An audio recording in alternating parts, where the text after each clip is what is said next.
प्यारे बच्चों, आज हम समाजशास्त्र में आप लोगों को मुख्य क्वेश्चन बताएंगे जो आप अच्छे से तैयारी करेंगे।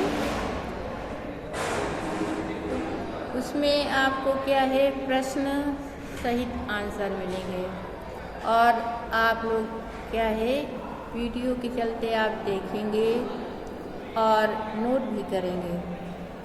तो पहला क्वेश्चन है, समाजशास्त्र कैसा विषय है? समाजशास्त्र कैसा विषय है? इसका आंसर हुआ, समाजशास्त्र अन्य सभी विषयों से भिन्न है। समाजशास्त्र अन्य सभी विषयों से भिन्न है। यह एक ऐसा विषय है जिसके बारे में लोगों को प्रारंभ से ही, मतलब शुरुआत से ही कुछ ना कुछ जानकारी प्राप्त होती रहती है। दोबारा सुनिए, समाजशास्त्र अन्य सभी विषयों से भिन्न है। यह एक ऐसा विषय है जिसके बारे में लोगों को प्रारंभ से ही कुछ न कुछ जानकारी प्राप्त होती रहती है, मतलब कि छोटे से ही जानकारी उसे प्राप्त होती रहती है। दूसरा प्रश्न है, समाजशास्त्र हमें क्या शिक्षा प्रदान करता है? समाजशास्त्र हमें क्या शिक्षा प्रदान करता है? इसका आंसर है, समाजशास्त्र हमें यह शिक्षा प्रदान करता है कि हमें विश्व को, मतलब समाज में रहने वाले जो व्यक्ति हैं, उनको अपने ही दृष्टि से ना देखते हुए बल्कि उनकी भावनाओं को भी समझना चाहिए और समय समय पर उनका साथ देना चाहिए। यही वैज्ञानिक सत्य है। जैसे हम विज्ञान में क्या करते हैं, किसी चीज़ की शुद्धता और अशुद्धता की जांच करते हैं तो पहले उसे हम प्रैक्टिकल करते हैं और जो प्रैक्टिकल में सही तथ्य मिलते हैं उसी को हम सत्य मान लेते हैं। तो हम समाज की बातों को सुनेंगे और उसके हिसाब से हम अपने कार्य को करेंगे।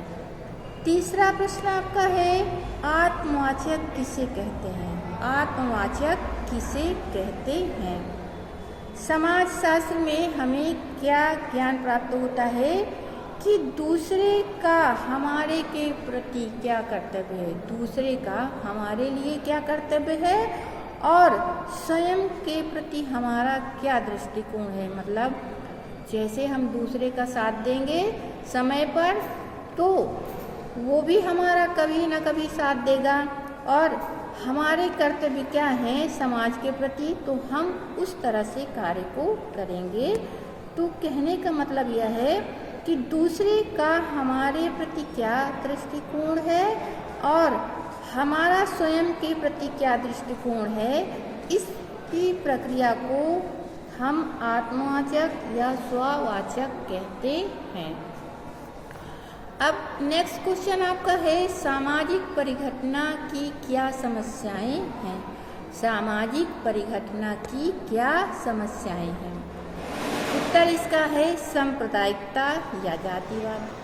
जब जातिवाद समाज में होगा तो वहाँ तो सांप्रदायिकता होगी ही, लड़ाई झगड़े होंगे, एक दूसरे को नीचा दिखाते हैं।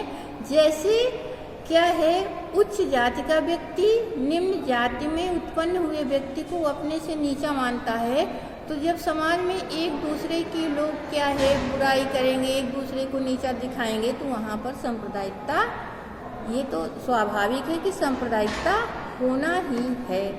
तो सामाजिक परिघटनाएं समाज में व्यापक रूप से आपको मिलेंगी, हर क्षेत्र में हर जगह आपको ये देखने को मिलेंगी। जब उच्च जाति का व्यक्ति निम्न जाति की व्यक्ति को अपने से नीचा मानता है तो उसी को हम सामाजिक परिघटना की समस्या कहते हैं।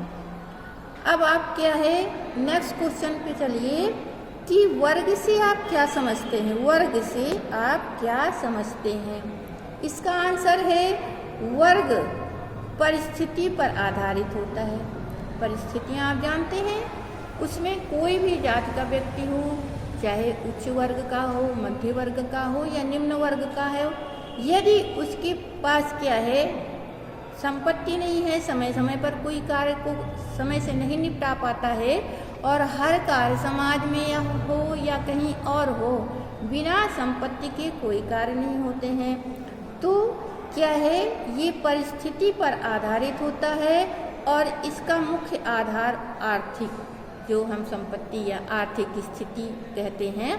तो व्यक्ति अपनी योग्यता, शिक्षा एवं ज्ञान के द्वारा अपनी स्थिति को उच्च कर सकता है, मतलब बढ़ा सकता है, ऊंचा कर सकता है। यदि आपके पास शिक्षा है तो उसे कोई नहीं हटा सकता है, कहीं से भी नहीं। वो तो बोलेगा और समाज में कुछ ना कुछ कार्य करेगा, अपनी जीविका को आगे बढ़ाने के लिए करेगा। तो क्या है, इसी को हम वर्ग कहते हैं, जिसमें शिक्षा, ज्ञान और आपकी जो योग्यता है, अन्य योग्यता है, सभी योग्यताओं को उसमें शामिल किया जाता है।